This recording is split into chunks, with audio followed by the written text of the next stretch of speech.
What happens when the laughter fades? The Irish were rotten Indian fighters.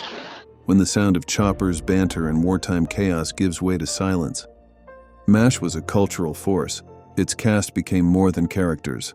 Because if you do, I'm going to take another look under that bandage. Well, look, Colonel, they don't want to burn the whole camp, just carefully selected bits of it. They were family, heroes, legends. But like all stories, this one carries a quiet, painful truth. We offer a tribute in chronological order, from the most recent loss to the earliest. This is MASH actors who died.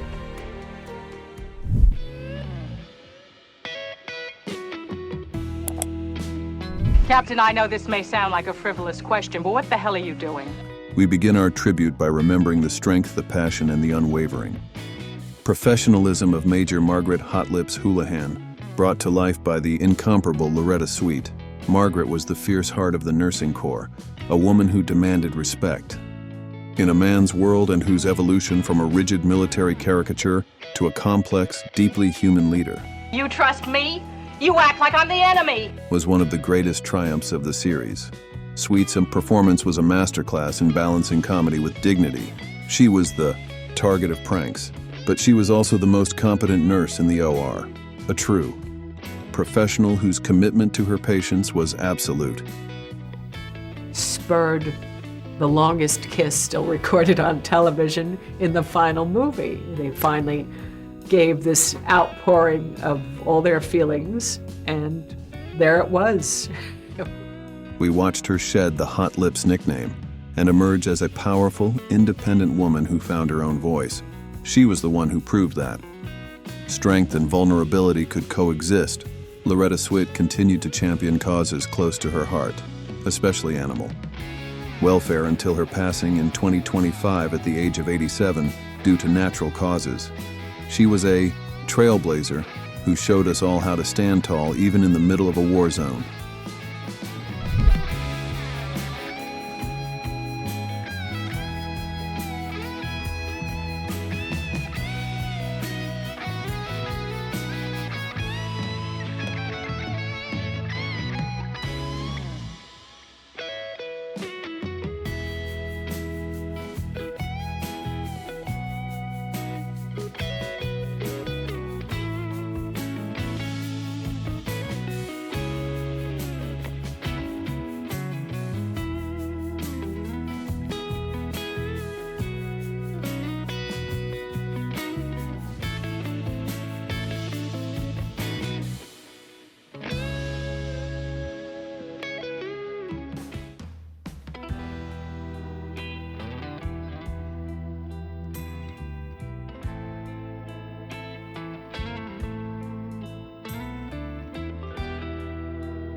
If you say one more unkind word to Private Palmer, I will personally write a report detailing your inhumanity, and I will have it placed in your 201 file where it will follow you for the rest of your career. For 11 seasons, the 4077th was a battleground, not just for war, but for class. And standing on the high ground, with a perfectly tailored uniform and an air of utter disdain, was Major Charles Emerson Winchester III, played with brilliant precision by David Ogden Stiers. Stiers masterfully portrayed the Boston Brahmin surgeon who saw his posting as a cruel temporary exile. He was the perfect foil to the swampy rats, providing a constant source of intellectual and comedic friction. But the true genius of Steer's performance was in the moments when Winchester's carefully constructed facade would crack. He reminded us that even the most refined among Be forewarned, Private Moscone. The next time we meet, I plan to perform major surgery, whether you need it or not. us could be touched by the humanity of the 4077th. Stiers continued to lend his distinctive voice to countless projects, including many beloved Disney films before his death in 2018 at the age of 75, following a battle with bladder cancer.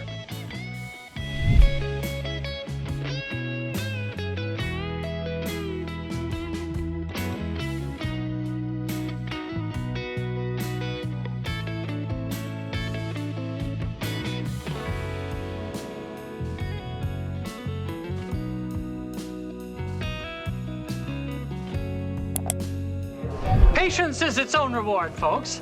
Perhaps, with your permission, Lieutenant O'Connor and I can give you a little preview of a number we've been rehearsing for the Orphan Show. In the midst of the blood and the jokes, there was always a quiet, spiritual presence.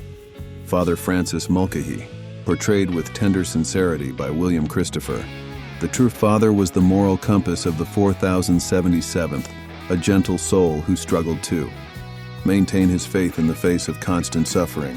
He wasn't a hero in the operating room, but he was a hero in the recovery ward, offering comfort, a kind word, and a quiet prayer. Christopher's performance was defined by his subtle growth. He evolved from a somewhat naive priest to a man who understood the darkness of war, yet chose to shine a light anyway. He was the one who listened without judgment, the one who reminded the doctors of the humanity they were fighting to save. Father Mulcahy was the soul of the MASH unit, and William Christopher's quiet. Is that so? Well, don't let the saintly demeanor fool you. I happen to be pretty handy with my dukes. I could flatten the both of you and not even work up a sweat. Strength gave us a reason to believe. Christopher passed away on New Year's Eve in 2016 at the age of 84 after a battle with lung cancer.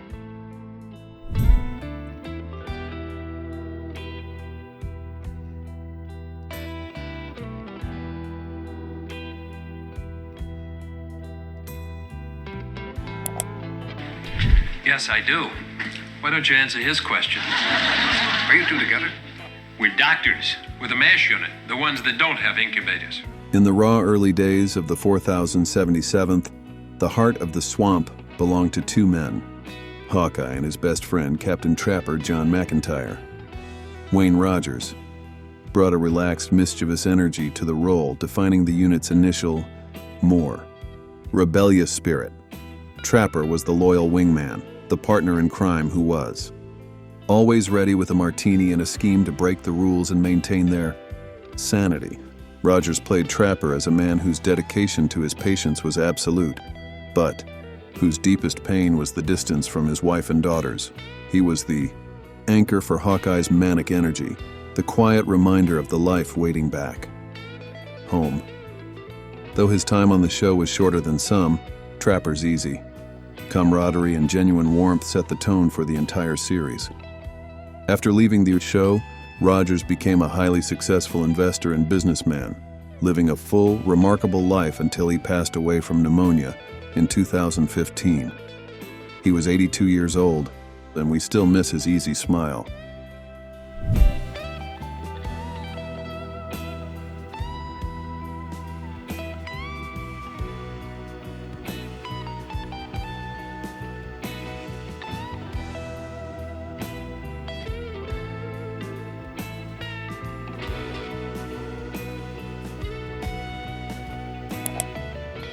A couple of times you referred to water.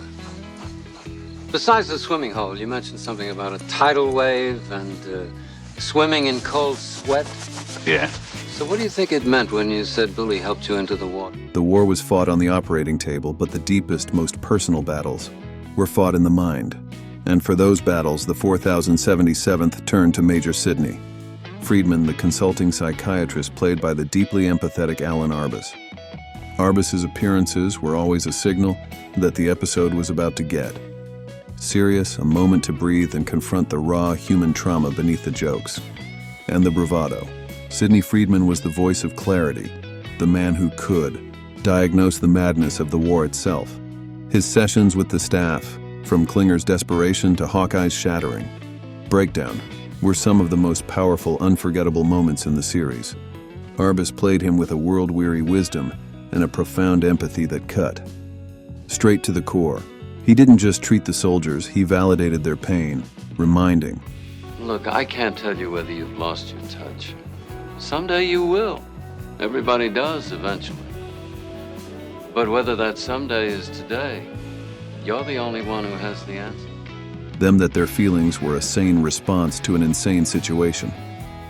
Arbus lived a long, full life, continuing his work as a photographer and actor until his death from heart failure in 2013 at the age of 95.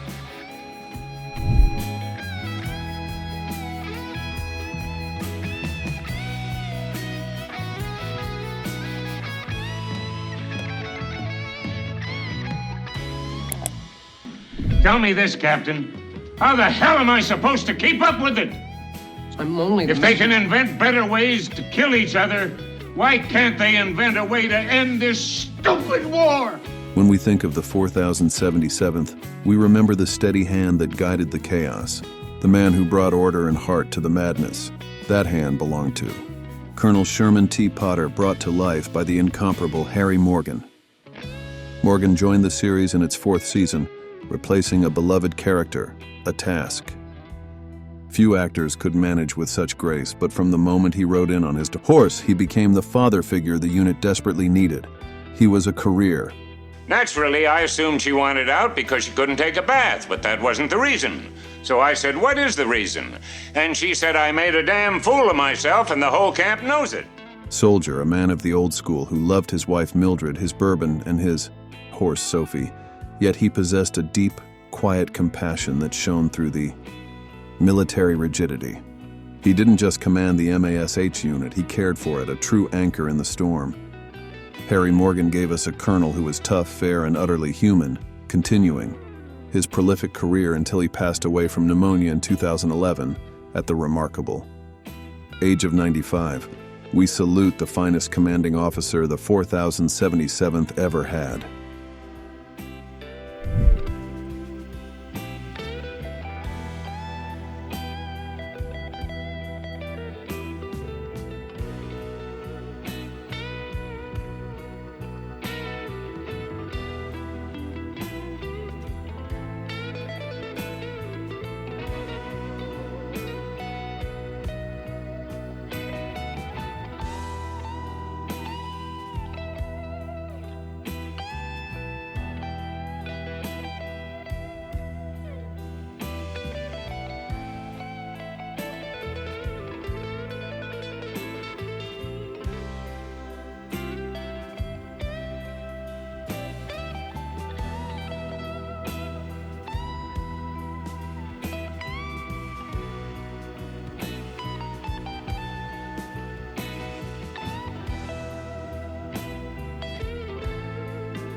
Canal 7-9000. Yes, sir. I'll get out first thing tomorrow morning.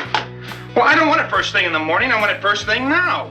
Every great comedy needs a great villain, a perfect target, and the 4077th had Major. Frank Burns played to unforgettable perfection by Larry Linville. Linville's Frank was The quintessential ferret face, pompous, incompetent, and utterly devoid of self. Awareness. He was the constant, necessary target for Hawkeye and trappers. Pranks, the man whose military zeal and surgical ineptitude made him the perfect symbol of everything the doctors despised about the war. Linville's commitment to playing such an unlikable character was a testament to his comedic genius. He was the foil that allowed the heroes to shine, the source of endless, satisfying frustration. The purpose of these meetings is to exchange information and ideas for the efficient military performance of this unit, the continued abuse of this forum by certain of the staff. While we laughed at Frank, we also understood the underlying commentary, the absurdity of a man so ill-suited to his environment. Linville gave us a character we loved to hate, and the show was never quite the same without his sputtering outrage. He died in 2000 at the age of 60, due to complications from pneumonia following surgery for cancer.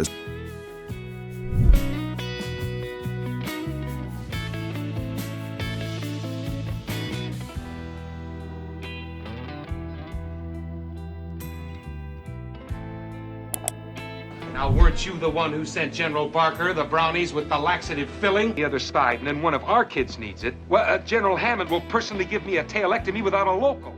Before Colonel Potter, there was Lieutenant Colonel Henry Blake, the original, commanding officer of the 4077th, played by the beloved McLean Stevenson. Henry was less a commander and more a bewildered father figure, often more concerned. Well, it gets to be noon, and then you start all that 100-hour stuff. I wish the Army would tell time like everybody else. With fishing and his latest letter from home than with military protocol, Stevenson's gentle, bumbling portrayal gave the early seasons their unique, light-hearted charm, a necessary shield against the grim reality.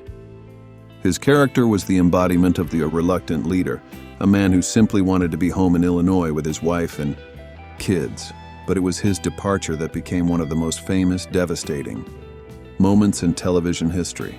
The news of his plane being shot down, delivered in. The final moments of Abyssinia Henry was a moment of profound, shared grief. That ripped away the show's comedic safety net forever. Stevenson continued to entertain audiences until his passing in 1996. He was 68 when he suffered a fatal heart attack, leaving behind a legacy of gentle, unforgettable comedy and a moment of television that still brings us to tears.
They made us laugh during war, cry during peace, and feel human in the chaos.